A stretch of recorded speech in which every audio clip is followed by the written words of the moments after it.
سارا خانم خدا از این لباس کهنه را بده.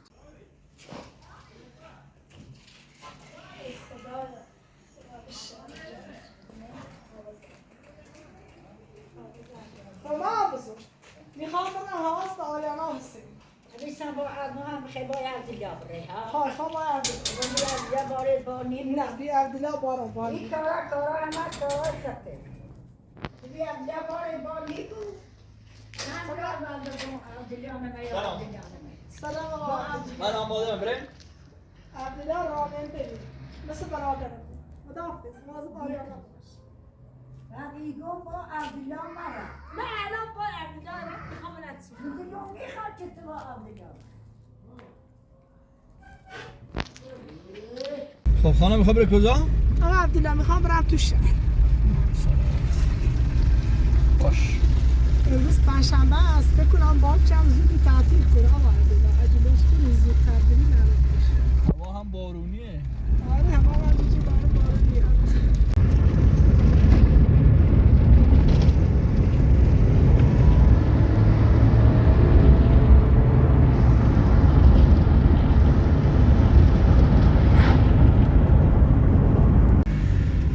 آقا عبدالله بله اونجا چنار زاده اون خانم با دوست تا بچه است برو چنارشون وایسا ببینیم بنده خدا رو اگه میخواد جایی بره برسونیمش باش الان توی هوای بارونی توی سرما این خانم اینجا چیکار داره کسی چه خودش هم اشاره کرد وایسی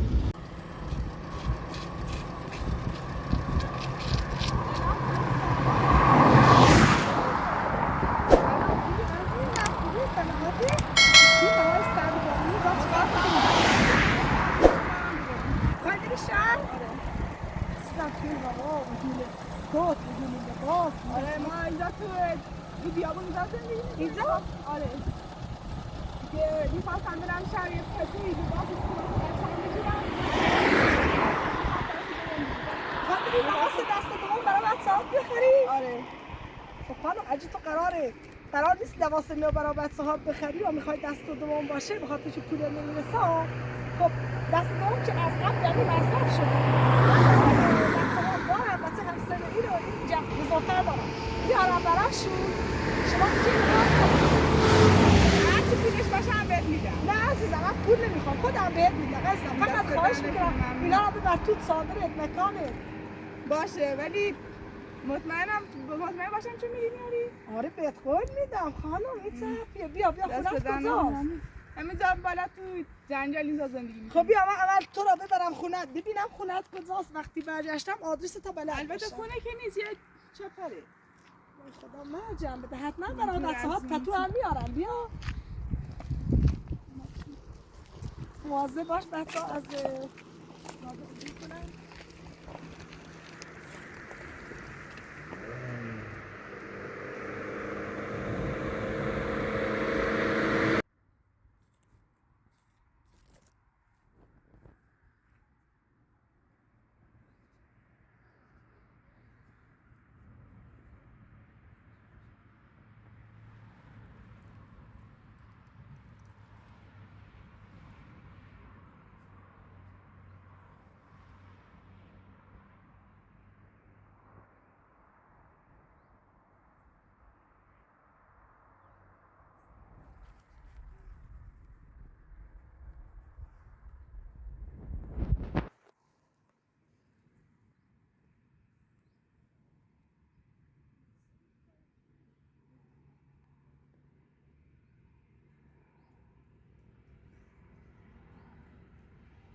نه خانم یه چه حرفیه من سیت راحتا تو میره زندگی کنی بیچاره وقت زندون به بخوابی یا من میره زندگی کاره نرفتم پیران نرفتم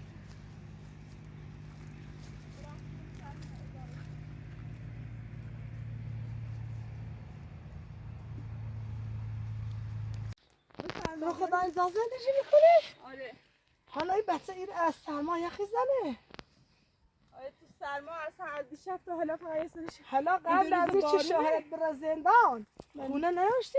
بله خونه داشتیم تو داخل روستا بیده اون کسی که پیله شوهر ها میخواد ازاره بی؟ نه ازاره نه بیبرداشت داشتی به خاطر پیلش ولی حداقل نصفش هم نصف پیله شوهر ما بود نصف داشتم یعنی بده کار حالا رفت زن حداقل یادش درست کنم خانم این اصلا سیت خورده نماره دیگه این ساره بچه این از نیست سرمایه میره هرچی هم برم کاری کنم من فایده دینا یا خرز به چی علمی بیا چی آرام سیخی خیلی را مدرسه یا حالا هم این برم بیچاره شده این رتام اون روستا مدرسه آره حالا باشه من دست تو در میارم تا تو این وایسی آتیش درست کن حداقل بچه ها جمع شده بود تا ما برن هونه بود یه پتوی لباسی چیزی به آسیده دست در نکنه ممنون خواهش کنم از حالا ذات تخبله رو همه ایام بالا بیا باشه، حتما دست داری جردم حتما میام باشه یعنی منتظرت بمونم ها البته الان میام خدمت دست در نکنه ممنون. سلام علیکم خواهش کنم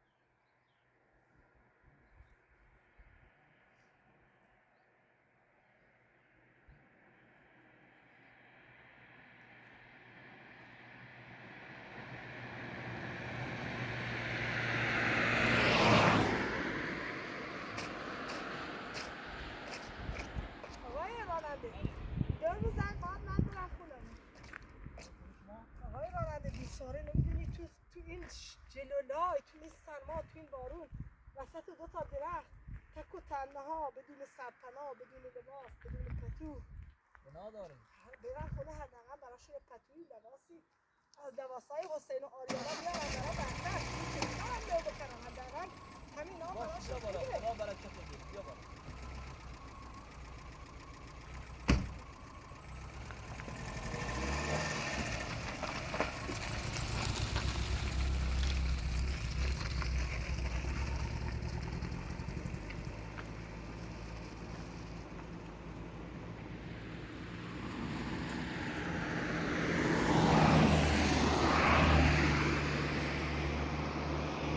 من دلم براش سوخت چادری چیزی هم تن دختره نبود آره بابا بیچاره اصلا بدون سرپناه شوهرش افتاده زندان به دلیل بدهکاری اینم مثل که ساپونه انداختتش بیرون الان مریضا پناه آورده بیچاره بنام داره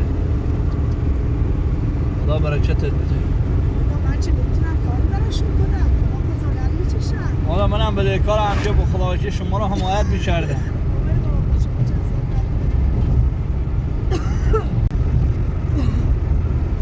حالا اون چی سرما خوردیه؟ نه آقای بابا سرما نخوردم دیروز این مادر بزرگه دوباره جیر کرده بود تو بلد نیستی چچ درست کنی چچم تو با آرد درست میشه هر چقدر میگم خانم آرد برام خوب نیست الکی اومد رفت چرد تو گوش حسین و آریانا گفت بهونه بگیرید بگید ما چچ میخوایم تا مامانتون درست کنید منم مجبور شدم براشون چچ پختم آقای نه بابا اینم طور اینم پیرزنه خدا آقای بابا پوکیزا دستان کنم از بس آمپول ضد حساسیت زدم خسته شدم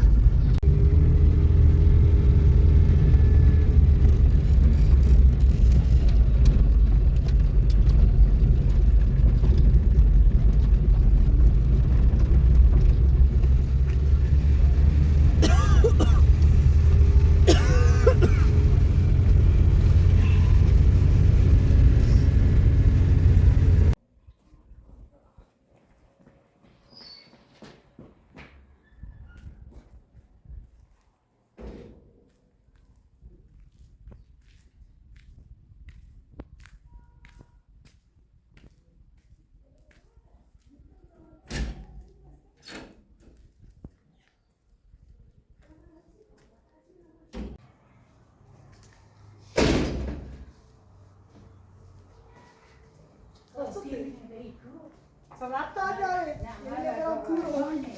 Co ربطی داره؟ یعنی چه؟ دیوان لباسات خوبه؟ لباسم خمه این پیجامه خمه نه بردار چه ربطی داره ماما این سر بزن وقتا زشتی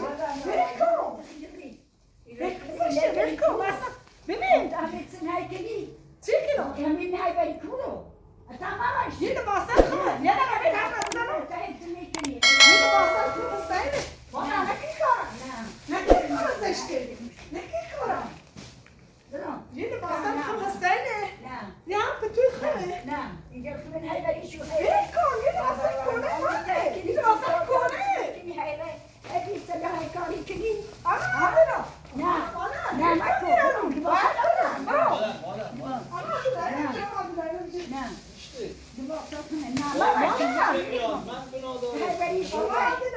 به خدا این لباسای خودم و حسین دیگه نمیخوای این فتوام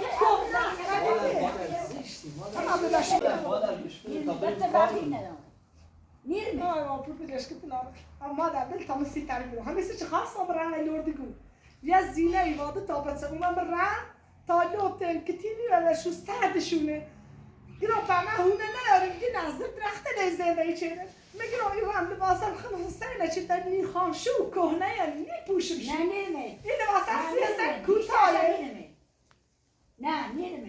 مادر بس اون خوبتی گفت ولدم ما ولی لباسل نبود لباسل خدمه اختیار آی مردم اختیار لباس خمه نه آقای با اختیار لباس کنه خمه نه تو بیندازم بلش کن یه بس آقای با بیا بریم ماشین بیا برو بلش کن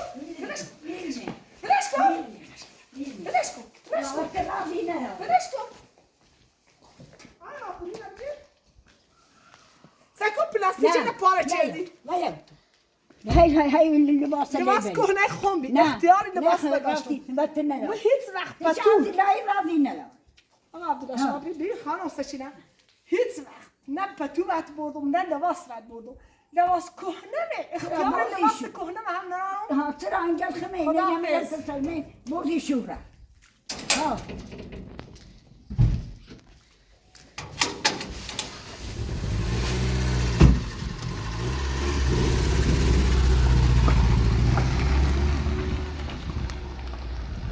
اگه بینی این مادر بزرگ ناراحتی بود اینا هم نمی آوردی. آقا عبدالله بله به خدا به قرآن من از پتوهای مادر بزرگ نمیارم اینا جهیزیه‌ای که پدر مادرم به خودم داده بودن من از جهیزیه خودمه من شرمنده این اشایر هستم که دارم لباس کهنه براشون میبرم پتو کهنه براشون میبرم ببینید اینا لباسای حسینه یک کت مال حسینه یک کت مال آریانا یک کت مال من خب حسین آریانا کاپیشانای پارسالشون بود براشون کوتاه بود حالا من قرار بود دور بندازم یه نفر دیدم که واقعا بچه هاش بهشون میخورد یه چیشم کت خودمه این پتو هم از جهیزیه عروسی خودمه دیگه به خدا کهنه هم شده آقا عبدالله شما این آبیلش کن من الان چجوری با این پلاستیک پاره برم پیش اون خانم آبرو میره پلاستیک به نظرم توی پشت صندلی داشته باشه برای مسافرها جدا بزا میکنم ها پتو پلاستیک عبدالله خدا خیرتون بده کاش از خدا یه چیز دیگه میخواستم تو خدا ببخش شما به خدا اینا لباسای خودم و بچه هم هستن کارمون نمیومد خدا خیره بده چه کار خیر انجام این هم کت خودمه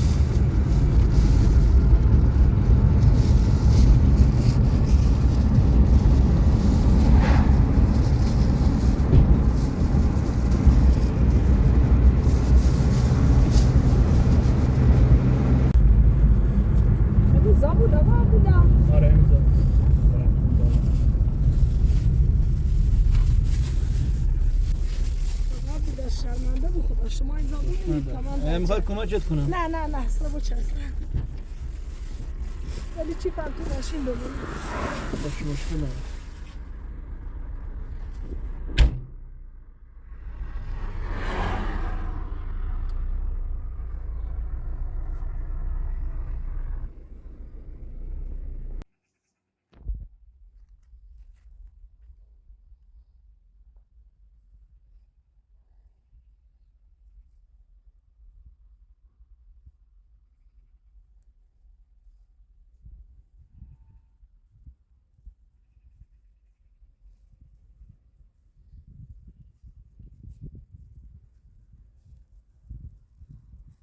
خونش کجا بود؟ فکر کنم اون دود آتیششونه. آره از شناسایی دود.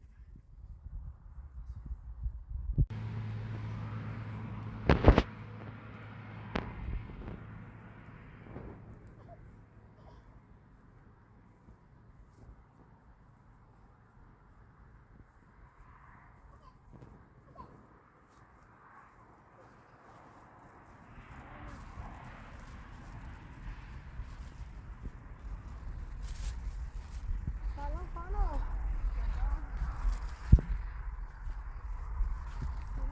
سلام عزیزم. از وای دست دادن میکنه بابا بخشی اذیت شد. خواهش میکنم. خوب شد آتیش درست کردی. گم کرده بودم ذاتا از رو آتیش شناسایی کردم. ببخشید رو خدا.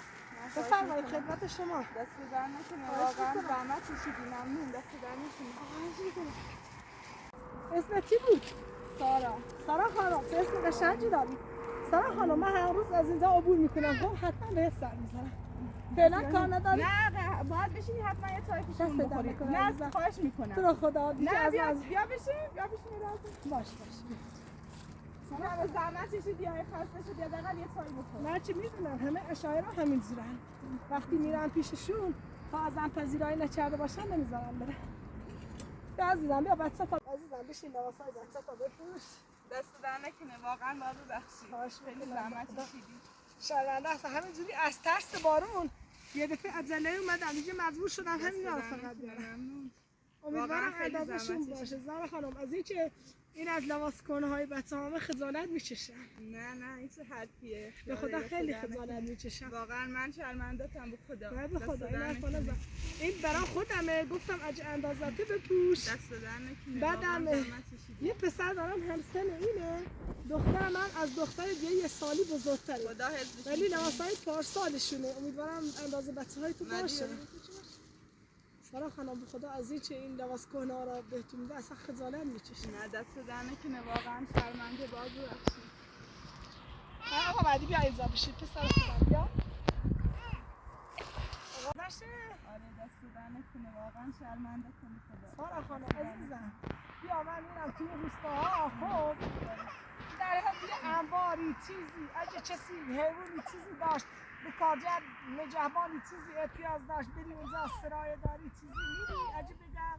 آره دیگه بهتر از اینجا تو این بیابون و آره عزیزم بذار من حالا توی روستاهای اطراف همچی میرم پرسجو کنم ببینم اگه کسی در حد یه اتاق کوچکم باشه جا داشته باشه کارجر بخواد یه چیزی بخواد که شما به کارش بیاید از اینجا برفتی بهتر بود. اینجا اصلا نمیشه الان تو فصل زمستانی. آره این دو روزه که دیگه پاییز شده بارون میباره این دو الان روز. دیگه پاییز و زمستان همینطوری. عزیزم خودت هم کت تا بپوش سرما نخوری. دست در نکنه واقعا شرمنده کن. نه خواهش میکنم تو رو خدا این حرفا نزن. بیا عزیزم بیا دختر کتی بیا ببینم بیا. از من میترسی مثل که منو نمیشناسی. خیلی قشنگه واقعا ببخش دست تو رو در خدا نکنه. کونه هستن شرمنده به دست خدا. در به خدا اصلا خجالت اینم میکشم. واسه ما غنیمتی واقعا دست در به نکنه. خدا شرمنده تون هست. دختر خوب. دختری یا پسره؟ دختره اسمش چیه؟ کیارا. کیارا خانم بیا عزیزم بیا. بیا عزیزم ببین دختر خانم بیا. سارا خانم منو نمیشناسه فایده نداره. آره بله ملیک شه بغل ملیک شه بغل. بیا عزیزم کیارا خانم بیا کتونو بیا. سلام. سارا خانم تو رو خدا پاشید از اینجا نقل مکان کنید یه اطرافی چیزی به خدا چیزی میخواین باشید. خیلی اصلا در اصلا شبا در نمیترسی؟ هفته من- آره دیگه مجبورم من آتیش تا صبح بیدارم آتیش درست میکنم اینجا میگفتم میترسم میرم حیوانی چیزی هم بکن حداقل به بچه همونه عزیزم جون چطور؟ چطور؟ ببین شاید گسنه باشی یا خوابش بیاد عزیزم. سارا خانم الان بدهکاری شوهرت چقدره؟ یه 500 تومانی بکنم میشه 100 میلیون؟ آره حالا اون کسیش از شوهرت طلب داره نمیشه جوری باش صحبت کنی؟ رفتم رفتم اونجا هم به خورده پول کارگری کار کرده بودم بهش دادم ولی فایده نداشت. گفت با پولم کامل پرداخت کنم. گفت حداقل رضایت بده خودش بیاد بیرون کار میکنه یا بالاخره یه شغل یه چیزی پیدا میکنه به پول تا برمیگردیم. گفت نه حتما پول کامل پرداخت کنم تا من رضایت بدم. سارا بعدی اسمش گفتی بی بعدی. آره اینا بخور عزیزم. نه من رانندم تو زاده منتظر ازدشت معطل بذارمش. برم واقعا زحمت کشیدی. خواهش خیلی میکنم ممنونم. خواهش به سارا خانم به خدا حتما میام برات دادن خونه هر ساعتی میدونم جیر نمیاد. حتی شده انبار باشه یعنی شبیه طویل هم باشه ولی بهتره. آره اینجا خیلی شب سرده. اصلا نمیشه اینجا زندگی کرد. حالا من اشاعران زیادی را دیدم شما اولین نفر نیستید ولی توی فصل پاییز نبود اینجا بهار و تابستون بود. خب عزیزم خدا حافظ. به سلامت دست در نکنه. حتما بهت سر میزنم. باشه دست در نکنه. خدا حافظ.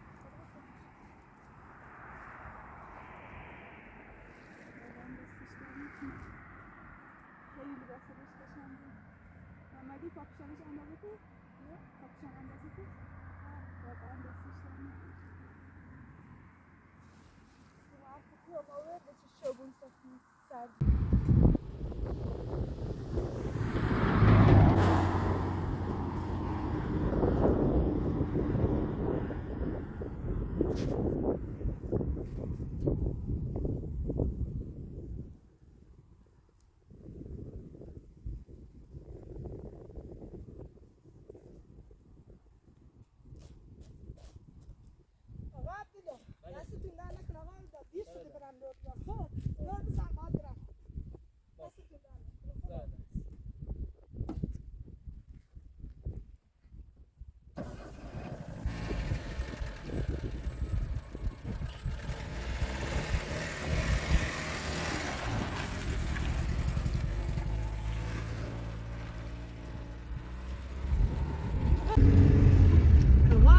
بله زینب بود خانومیشی میخواست با همین بخش دوباره ازدواج کنه. بله اون چی میگفت فقیره چیزی نداره الان یه ماشین یه چند تا جوون پیش خونشن. برو ببینم اونجا قضیه چیه. حالا بذار ماشینا رد بشن.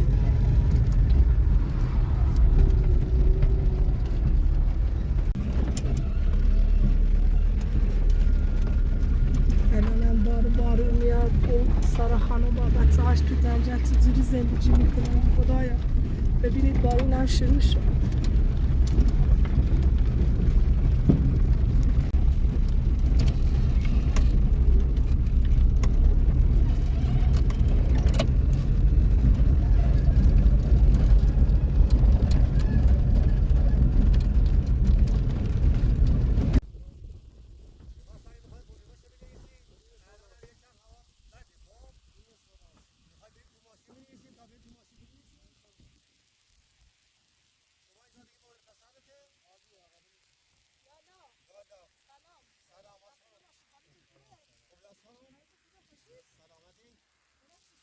جانم من مهندسم در خدمتتونم. مهندس اینجا خونه زینب خانم آقای مهندس. من شما رو بزار نمیارم. من دوست زینب خانمم. خانم وکیل هستم. خوبین؟ خوشبختم. خوب هستین؟ همچنین ببخشید می‌خواستم بدونم زینب خانم چی گفته بود چه سیاه نداره. خب به سر بزنه اینجاست. بعدم با یه آقایی داره فعلا زندگی میکنه. دخترش گم شده بود. بله الان میبینم شما جوونا اینجا هستید ماشین دارید. اوضاعتون هم چقدر بدش نیست. والا من اینجا اومدم خودم براشون خریده بودم. خب ولی خب دیدم که یه مقدار زمستونه و اینجا رو خراب کردن و فعلا من خودم کمکش کردم. خب این زمین من خودم براش خریدم. این دخترش هم که گم شده بود پیدا کردم. ببخشید میدونم دخترش گم شده بود ولی نه دخترش رو تا حالا دیدم نه اون آقایی که پیش زندگی میکنه. درسته. من از کجا بگیرم شما چه سایه هستید؟ من به شما حق میدم. خب ولی الان دیگه زمستونه اینجا هم به درد اینا نمیخوره. من مجبورم اینجا رو بفروشم یه خونه براشون بگیرم. چرا خودش باید توی این معامله نباشه؟ والا من خودش از دیگه ندیدم. نزدیک 2 روز دیگه ندیدمش. خب پیداش کن. کجا پیداش کنم؟ پیداش نیست. شما تا زینب خانم نیا من نمیذارم شما زمینشو بفروشید. والا خانم این نیست که مثلا من بخوام مال یکی زوری بفروشم. بله. تو من اینجا رو خودم براش خریدم. درسته. اولش خب من نمیدونم تا الان راست میگی یا نه چی اینجا رو خرید. درست. نمیدونم تو آقا مهندسی هستی چه زینب میگفت یا نه اشتباه. بعدش هم شما اگه خریده بودید برای زینب یعنی به زینب هدیه دادید درست؟ پس هدیه تون دادید نمیتونی خودت هم بیای بگیری باید خودش هم باشه. خب حرف شما متین درست ولی من میخوام اینو بفروشم زمینا یه جایی یه خونه براش اجاره کنم یا یه خونه براش بخرم. دست در نکنه کارو بکن. خدا را خوش نمیاد میبینی هر زمستون روی خرابم دیگه نمیشه زندگی کرد. من میدونم دست شما هم درد نکنه ولی من میگم شما باید زینب خانم الان امضا باشه. ببخشید حالا فضولی نمیکنم ولی خب من مسیرم همین طرفه هر وقت میرم میام زینب خانم همسایه‌هاشو میبینم بهشون کمک هم میکردم ولی شرمنده زینب خانم هستم حالا زینب خانم کمک نشدم ولی خب وقتی شما را دیدم گفتم حتما بیام ببینم حالا به عنوان یه دوست زینب خانم نمیذارم شما بدون رضایت زینب اجاره بفروشید. حالا یعنی منظور شما این باید حتما زینب باشه اینجا؟ حتی اگه قصد شما نیت شما درست باشه باید صاحب قانونیش باشه. الان شما اینجور مثل اینه که دارید سری آقا را کلا میذارید شما دارید زمین یه چیزی جا بی آقا میفروشید. آقا شما میدونستید این آقا به قول خودش برای زینب خریده ولی خب دیگه صاحب اصلیش زینب خانم بوده نه این آقا حق نداره بیاد این زمین رو بفروشید. شما بهش هدیه دادید بعدش هم سندش به اسم زینب خانمه شما چجوری میخواید بفروشید؟ خب ببین ما موقعی که قانون کردیم بله. یه قانون این زمین به نام منه قانونی که من خودم بهش انتقال دادم اینم دختر زینبه. خب این همون دختری که گم شرده بود باباش دزدیده بودش من خودم اونم آلرژی دارم ببخشید. خواهش میکنم. حالا اگه چند میدونین حتما شما باید باشین من با زینب صحبت میکنم با شما هماهنگ میشه. اینکه من باشم یا نباشم مهم نیست ولی اینکه زینب خانم باشه مهم نیست. شما زینب خانم هم تو معاملتون باشه. خب باشه سعی میکنیم زینب هم توی معامله قرار باشه. بدیم مشکل نداره. اگه زینب خانم به خونتون رفت آمد داره ماجرا رو بشنوید. اگه هم ازش خبر ندارید خود رفت پیداش کردن آدرس خونه تا بده بیارش مثلا جریان آقا. ولی واقعا شما دست خیلی باشه بخواید اینا رو بفروشید شما بگیرید. بهتر باید از خداش باشه باید بتونم افتخار کنه با این کار. ولی خب باید باشه. منم از زایی که شما رو نمیشناسم نمیتونم بذارم شما زمین رو بیستم و بفروشید. حالا من زینب باش صحبت میکنم یه قرار با شما بذاره بیاین خونه من باشه چشم. یا بیاین تو دفترم با هم صحبت میکنیم. هر جا باشی ما بیایم ولی خب زینب باید حتما باشه. وگرنه این غیر قانونی نیست مثلا من بخوام دوزکی بخوام بفروشم آخه اینجا به درد من نمیخوره. من به خدا درد شما فقط نمیخوره ولی به درد صاحبش میخوره. وگرنه اینجا مثلا می‌خواستم با این مادرش ببرم یه خونه جایگاهش اینه. اومدم اینجا من قبلا اومدم اینجا. نمیشه تو اینجا زندگی کرد. البته شما دستتون در نکنید. صاحبش باشه. شما اینا به زینب خانم هدیه دادید. ببینید هدیه باشه چه پس نمیشه. به اسم اون احتمالش داره برسه. پس باید باشه. درسته. باشه مشکل نداره. خب، من هر اگه کاری باشه قانونی پیش میرم. خب بهتره به صلاح خودتون. اگه میشه لطفاً عزیزم برید زینب خانم اومد. اگه من خودم شمارش دارم. اگه تونستم باهاش تماس بگیرم با اپراتورش میرم خدمت شما. اگه شما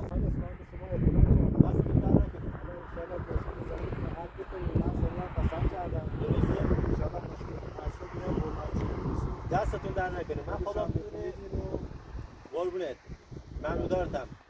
من این خانم وکیل خودشون در جریان زینب هستن. خب یه زن بدبختی کسی هم نداره یه شوهر محتاج یه سری دردسرا براش درست کرد. ببخشید آقا این کارت منه. اگه زینب خانم اومد حتما با هم تماس بگیرید. من حتما به تو زنگ زنم. آقا بریم. بعدم شما من این کارام انجام میدم شما کاراتو انجام بده مشکلات زمین تو انجام بده یا بونگا ما با هم میایم اینجا یا میایم بونگا قراردادش می‌نویسیم یا میایم اینجا متراژش رو در میاریم درسته مشکلتون رو حل بکنید ما هم دیگه بیایم قولنامه‌شو بنویسیم ان شاءالله. من در خدمتتونم. در خدمت بفرمایید روی خونه. دست شما در خوشحال شدم. خداحافظ. قربان شما با امید خدا. خداحافظ. آقا خب خانم اگه وکیل شما واقعا اون آقا مهندسی باشید که زینب داره کمک میکنه من الان شرمنده هستم جلو مشکل نه اختیار دارین مشکل نداره اصلا شما ولی آقا نمیشناسید. من نمیشناسم دیگه بله. باید اینم میدونم میشناسمش یه زن بدبخت مجبورم بهش خدا شاهده من برای رضای خدا دارم این کارو براش انجام میدم. میگه یه مهندسی از خیلی بهش کمک میکنه در حقش خیلی خوبی کرده اینا میگه ولی من نمیدونم اونی که میگه شما هستی یا نیست. مگر اینکه زینب خانم همراه هم باشه بگه آره این همون مهندسی که ازش دارم. مشکل نداره. خب خب پس آقای مهندس با اجازهتون من از حضورتون مرخص بشم. انشالله موفق باشیم. به باشه، امید خدا. خیر پیش. خدا ببخشید. اختیار دارین، مشکل نخواهد. مشتریتون با مشتری اینجوری صحبت کردن. اختیار دارین شما. ولی دیگه این روزا کلاهبردی‌های خیلی زیاد شده. دیدم همین الان از پیش خانی می اومدم که به خدا با 2-3 تا بچه تو زنجان زندگی می‌کردن. بدون سرطان. درسته. خب پس منم وقتی می‌بینم خانمای بیچاره اینجوری داره کلاه سرشون میره. بدبخت هستن با چند تا بچه آواره کوه و بیابون شدن. مجبور هستم که دیگه شما هم ببینید شما هم مثل خواهر منی، هیچ فرقی ندارید. ممنونم. لطفاً. منم نیتم قصدم کمک خدا میدونه. کلاً قصدم کمک به این خانواده است. نه اینکه بخوام آسیبی بهشون برسونم. الان هم شما که میفرمایید طوری مشکل نداره. خودش انشالله باش هماهنگ میشم تا با شما تماس میگیره. شما رو کم دارم. بله. باهاتون تماس میگیرم و انشالله همه میبینید. خب باش. پس با اجازت. موفق باشید. خداحافظ شما. خیلی خوش اومدید. خواهش میکنم. با امید خدا. خیر پیش. بله. ببخشید هوایش هم بارندگی منم ماشین رو نیوردم. با این مشتری اومده بودم. اگه شما میرین تو روستای بالای من بی زحمت در خونه پیاده کنید. باشه من خونمون اتفاقا تو همین مسیر. بیاید شما هم میرسونم. ببخشید. دستتون در نکنه. من دیگه با این بنده خدا اومدم. خواهش میکنم ولی تو رو خدا ببخشید. اختیار دارید نه. اگه شما اون مهندسی باشید که زینب از نش تعریف کرده شرمنده‌تون است. دشمنت. حالا انشالله بیشتر با هم آشنا میشیم. ان شاءالله بفرمایید.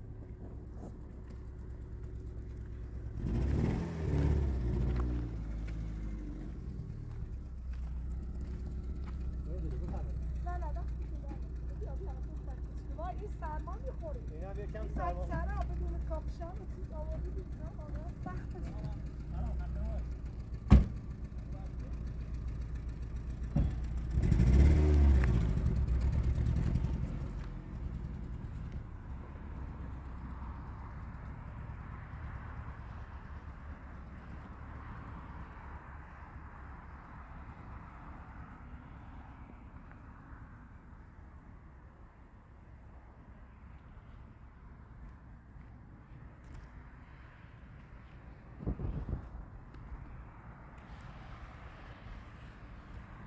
آقا عبدالله بله اول آقای مهندس خونشون پیاده کن بعد بریم خونه ما. چش باش. خانم ببخشید من عذرخواهی میکنم چون شناختی رو شما نداشتم و شما رو ندیده بودم. خانم شما چند سال درس وکالت خوندید؟ من یه 7-8 سالی میشه آقای مهندس. 8 سال. بله. ان شاء الله موفق باشی. الان دارید ادامه میدید؟ برم. شما بپیشین تو این دست راست. نه آقای مهندس من دیگه وکالت انجام نمیدم. خب من از شغلم انصراف دادم ولی چرا؟ خب دیگه هر کسی برای خودش دلیلی داره. منم به دلایل یه سری مشکلات دیگه نتونستم ولی خب خدایی خیلی دوست دارم به اشاعر کمک کنم. اینه که دست و بالم خالیه. خب خدا ان شاء الله کمکت میکنه. یا خدا. قصد انسان اگر واقعا نیتش پاک باشه و درست باشه به هر هدفی چی میخواد میرسه. بله مهم هدف آدم و قصد پاک آدم، نیت پاک آدم. بالاخره دالا یه جورایی شده حدیثه از مادرش قهر کرده ناراحته. فعلا پیش من مونده. وای خدایا جریان بچه‌شو گفته بود. خب طبق این مشخصاتی که شما دارید میگید الان دیگه فهمیدم که شما واقعا آقا مهندس هستید. خب چون گفته بود با بچه‌ش قهره شما هم همین حرفا زدید. بله درست. ولی من تا زینب خانم بیاد و همراهش بیام خونتون با هم صحبت میکنیم در موردی. هماهنگ بشین انشالله هر جا که وعده کردین من در خدمتتونم. باشه چشم بفرمایید. ببخشید بفرمایید. خواهش میکنم. بفرمایید. حالا ببخشید. شرمنده مزاحم شدم. آره حدیثه؟ الان میبرمش خونه. با امید خدا. خیلی پیش. خدا.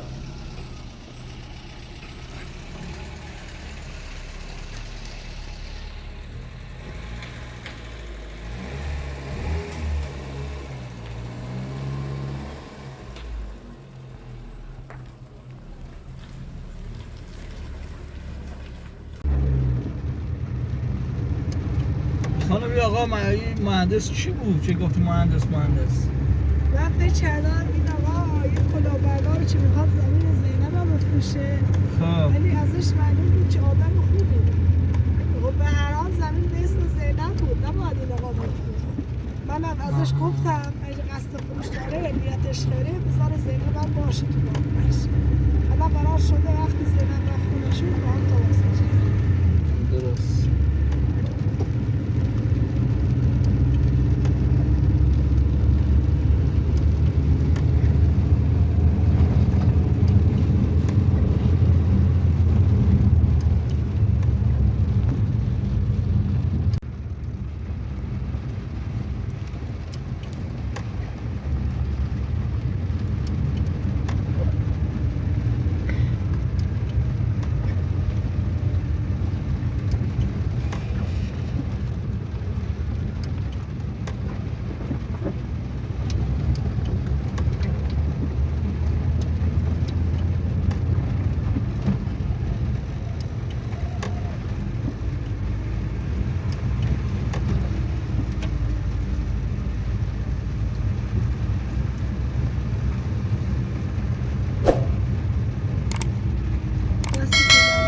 سر در نکنه. بفهم. اینو از خودش.